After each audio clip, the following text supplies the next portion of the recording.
пријателите, колегите и пациентите со Алпорт синдром. Мојата тема денеска е Алпорт синдром и цисти на бубрези. Воведот за болеста е краток, бидејќи професорот нешто кажа накратко, зашто се однесува. Значи, кога прв пат среќаваме пациент со Алпорт синдром, најчесто ние го диагностицираме преку деталната фамилна историја и скрининг на урината во семејството. Зборуваме кога диагнозата се поставува многу рано и ние пациентот го гледаме во фаза на микрохематурија. И за среќа, во денешно време, ние имаме можност од тоа сомневање заради позитивна фамилна анамнеза и позитивен уринарен скрининг за хематурија, директно да процесуираме кон генетско исследување на пациентите. И така, во денешно време, веќе имаме диагностицирани многу рано пациенти кои што знаат дека имаат Алпорт, меѓутоа, нивната бубрежна функција е многу добра. Иако, како и секоја болест која што има типична и атипична манифестација, и Алпортот има право да се манифестира атипично. Атипично би се манифестирал кога би доминирала протеинуријата, е изолирана протеинурија без хематурија. Тогаш може да буни дека се работи за друга гломеруларна болест. Исто така, кај некои пациенти може да се примети прв пат ренална циста, значи циста на бубрегот, и не приметуваме нешто друго и мислиме дека се работи за цистична болест на бубрези. Исто така може да биде во склоп на фамилиарен IgA нефропатија, кој што да мислиме дека се работи за фамилиарна IgA нефропатија. Значи, Алпорт синдром представува болест која што се карактеризира со хематурија, прогресивно влошување на бубрежната функција, губиток на слухот и окуларни абнормалности. Од генетска перспектива, сите овие состојби се предизвикани од варијанти во колаген 4 гените, значи кол 4А3 до А5. И сите тие гени ние ги викаме Алпорт гени. Порано, состојбата која што се викаше болест на тенка базална мембрана или фамилна бенигна хематурија, сега по новата класификација и номенклатура сите спаѓа во терминот на автосомно доминантен Алпорт синдром, и тој термин не треба да не плаши, тоа е само номенклатура, не значи дека тие пациенти ќе завршат лошо понатака. Ова е диагностички алгоритам на кашта, кој што може да видите колку се дава, колку е вредна анамнезата и скринингот во почеток. И тоа што зборувавме дека директно одиме на генетско тестирање.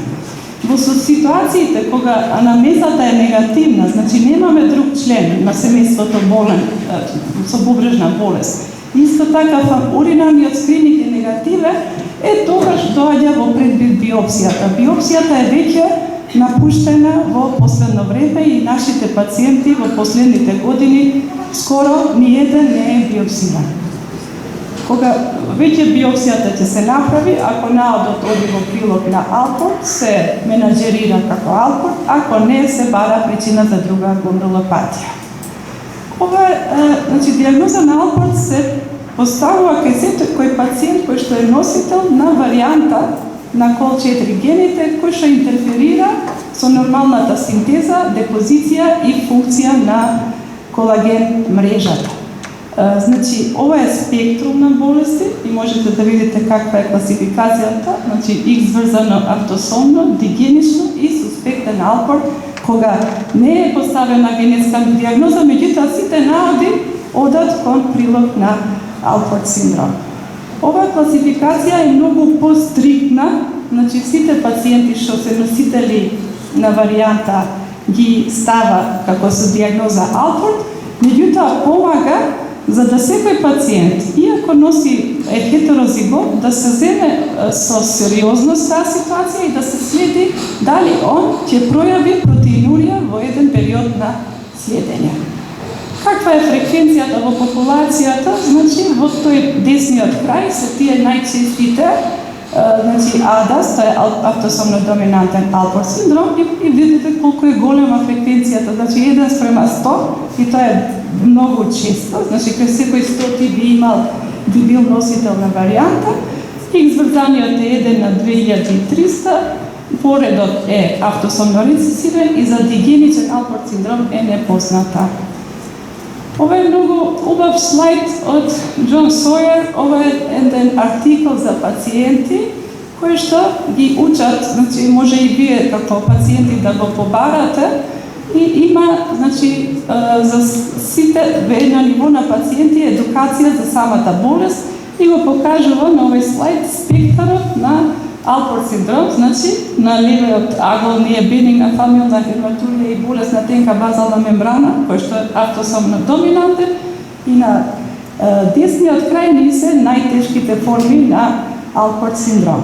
Кога може да видите дека цисти на бубрези се детектира скоро кај сите форми, освен кај бенигна фамилна хематурија. Исто така и протеинурија појавуваат сите, така да секоја кондиција има ризик за појава на цисти, протеинурија и хронична бубрежна болест. Значи, тежината на Алпорт синдром е одредена во основа каква генетска мутација носи пациентот. Влијаат и други фактори, меѓутоа самата мутација е таа која што ја индицира тежината на болеста. Значи, постојат тешки варијанти и полесни варијанти. Тешките варијанти носат кон побрза прогресија кон бубрежна слабост, кон појава на глувост, окуларни абнормалности, рано се јавува протеинурија и тие представуваат 50% на патогените мутации кај Алпорт синдром. Мисенс промените кои што се субституција на глицин се рачунаат за полесни. Имаме исто така и хипоморфична варијанта, која што е честа во општата популација и се мисли дека прави покасна појава на бубрежна слабост и исто така е многу важно бидејќи може да се постави погрешна дијагноза на фокална сегментна гломерулосклероза. Овој слайд би го прескокнала во однос на терапија, може би е битно да спомнам кога треба да се започне со АЦ инхибитори според генетската дијагноза на пациентите. Значи, машките деца кои што носат X врзана форма на Алпорт синдром почнуваат со АЦ инхибитори и тоа немали дози од моментот на поставена дијагноза. Исто така важи и за автосомна рецесивната форма. Додека кај автосомно доминантната форма се почнува во фаза на микроалбуминурија. Значи, со масивното секвенционирање на пациентите се идентифицираат патогени варијанти во Алпорт гените и кај 30% на пациентите што се мислело дека има фокална сегментна гломерулосклероза. Значи, 30% од нив има мутација на COL4 гените. Исто така, 10% од пациентите со непозната причина за бубрежна инсуфициенција и 20% на пациентите со фамилиарен IgA гломерулонефрит. Затоа, дека пациентот може би е носител на патогена варијанта на COL4 гените, треба да се постави кај сите пациенти кои што имаме позитивна фамилна анамнеза и сомнение дека се работи сепак за Алпорт синдром. Кој е механизмот кај фамилиарен IgA гломерулонефрит? Значи, самата мембрана ги пропушта имуноглобулин А и тие преминуваат во мезангиумот и се допонираат. И кога кој тој пациент ќе се направи биопсија, тоа личи дека се работи за IgA гломерулонефритис, а во основа е носител на патогена мутација на COL4 гените. Исто така се рапортирани дека пациентите носители на мутации на колаген гените често се гледаат цисти кај нив и овие цисти се јавуваат без разлика дали е машка особа, женска особа и кај било која мутација на било кој ген и на COL4A3, A4, A5. Цистите се разликуваат од формата на автосомно доминантна полицистична бубрег, бидејќи се помали, ги има повеќе на број, не го зголемуваат бубрегот и не ја менуваат неговата волумен и форма. Се наоѓаат и на кортексот и на медулата. Тие цистите кај пациентите со Алпорт синдром може да се јават и во детството, не значи дека би се јавиле и покасно, меѓутоа почесто се јавуваат на возраст од 30 до 40 години. Тие може да бидат со нормална бубрежна функција, но почесто се јавуваат кај пациенти кои што имаат протеинурија и хронична бубрежна болест. Значи, кај овие пациенти ние гледаме циста во хепарот и тоа е една можност да се разликува од автосомно доминантна полицистична болест.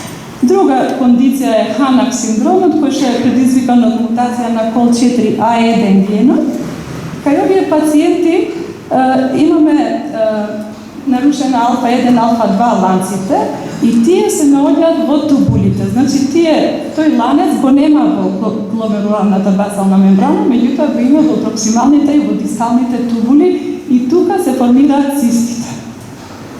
Ќе презентирам 3-4 студии кога се објавени пациенти со цисти кои што се носители на колагените мутации. Ова е од 2014 година од Шпанија. Може да видите дека се обработени 32 пациенти кои што со биопсија потврдено дека имаат болест на тенка базална мембрана и пациентите се поделени на две групи, група со протеинурија и без протеинурија. Кај 56% од протеинуричните пациенти имале цисти, тие биле билатерални, мултипли и со големина до 70 сантими. И пациентите со протеинурија биле по-стари отколку тие со без протеинурија. Оваа студија не вклучува генетика, значи само со биопсија потврдена болест на тенка базална мембрана. Втората студија е таа што нас не привлече внимание, 20 година од Гулати, која што се направена whole exome секвенционирање кај 18 пациенти кои што имале цисти и кои што од нив 13 спаѓале во групата на автосомно доминантна полицистична бубрежна болест, меѓутоа кај кој не е најдена мутација, а 5 пациенти се мислеле дека имаат болест на тенка базална мембрана и кај 8 од нив е најдена мутација на колаген 4 гените. Значи 4 пациенти биле со COL4A4 мутација, 1 пациент со A5 и 3 пациенти биле со Ханак синдром. Исто така и друга студија од 2024 година од исто Шпанија, кој што анализирале 31 пациент, од кои 16 со COL4A4, 14 со A3 и 1 пациент со 2 мутации. И, значи, кај овие пациенти се детектирало процентот на мултицистична бубрежна болест кај овие пациенти и се дефинирало како 5 или повеќе цисти. Кај 52% од пациентите со автосомно доминантен Алпорт синдром биле носители имале цисти. Значи процентот е голем versus 7% на тие што немаат цисти и бубрежната функција била под 45 кај тие што имаат цисти, значи имаат полоша прогноза и полоша бубрежна функција. Тоа што е предност на оваа студија е направена компарација со пациенти со IgA нефропатија и е докажано дека пациентите со Алпорт синдром versus пациентите со IgA нефропатија, дури кога се во ист стадиум, пошто се мечирани пациентите со иста возраст, иста бубрежна функција, процентот е 52 спрема 10%. Значи, Алпорт синдром често повеќе дава цисти отколку што се прогресивна IgA нефропатија. И последната студија се 108 пациенти со Алпорт синдром, претежно се со автосомно доминантен и тука 38% на пациентите имале цистичен фенотип од пациентите. Исто така е направена споредба со IgA нефропатија и процентот на споредба е 42% спрема 19%. И затоа се мисли дека самиот ген е предизвикувач на цистите кај оваа кондиција. Која е нашата група на пациенти? Ние од 103 пациенти со микроскопска хематурија, патогена варијанта на COL4A3 до A5 гените е најдена кај 40% и кај кај тие кај што е најдена патогена варијанта, детектирани се цисти кај 9 индивидуи, од кои 4 се адултни пациенти, кои што имале билатерални цисти, а 5 се деца под 18 години. Би ги презентирала кратко како кейсови пациентите со цисти. Ова е првата девојче, 5 години, која што кај незе инцидентално е видена циста на бубрегот, од средна големина, кортикална циста. На фамилиен скрининг таткото има нормални бубрези, меѓутоа има 2 мали цисти на десниот бубрег и повеќе на левиот. Анамнеза од детето кој што живее во Германија дека има цистична бубрежна болест и живее во Германија и на хемодиализа. Испратена генетска анализа за да се бара полицистична бубрежна болест, тоа беше првичната идеја и добиваме наод дека е носител хетерозигот за COL4 мутација и потоа на реверзно фенотипизирање наоѓаме дека пациентката има микрохематурија, која што ние не смеа приметиле и не сме давале значение. Вториот пациент е машко дете кој што е со циста на еден бубрег со ГФР 77 мл во минути и со протеинурија 2 грама во днес. Неговата мајка со повеќе цисти на десниот бубрег, со мали хиперекогени бубрези и со напредната хронична бубрежна болест. Како дете, она имала хематурија и нефротски синдром и била третирана со имуносупресивна терапија. Ова е тоа што мајката не била препознаена дека е Алпорт синдром и е третирана како гломерулонефритис со имуносупресивна терапија. Ова е ехото на детето, тоа е мајката, веќе со мали бубрези хиперекогени и добиваме мутација, значи се работи за изврзан Алпорт синдром кај детето. Исто машко дете, 16 години, доаѓа заради сингл циста на еден бубрег. На скрининг уринарен и детето, и мајката, и тетката имаат микрохематурија, немаат глувост, немаат бубрежна слабост во семејството. Кај овој пациент добиваме дека се работи за хетерозиготна мутација на COL4A4. Ова е пациент со автосомнен рецесивен Алпорт синдром со циста во напредната бубрежна слабост и последните 2 слики се голема циста кај пациентка со женска особа, значи адултна женска особа со напредна хронична бубрежна болест. Она се диагностицира фактички од внуката, која што носи COL4A5, значи во нивната фамилија е многу чудно, бидејќи женските особи, иако се работи за COL4A5, женските индивидуи има полоша бубрежна функција отколку што имаше машката индивидуа во семејството. И последното е родител на девојче со COL4A4 мутација, хетерозиготи, значи спаѓаат во групата на автосомнен доминантен алфа. Значи, да заклучиме, во панелот на генетско испитување на цистична бубрежна болест, сега веќе во светот се вклучуваат и гените за Алпорт синдром и кога секогаш треба да имаме на ум, значи кога прегледуваме пациент со хематурија и со циста, прво секогаш треба да се скринира семејството, тоа е нешто што најмногу помага. Второто е детална фамилна анамнеза по неколку пати, бидејќи никогаш од прва прашување не ги добиваме податоците. Во овој период генетското тестирање е обврзно и може да се направи и да помислиме на цисти на Алпорт дури кога кај пациентот ќе видиме циста. Ви благодарам.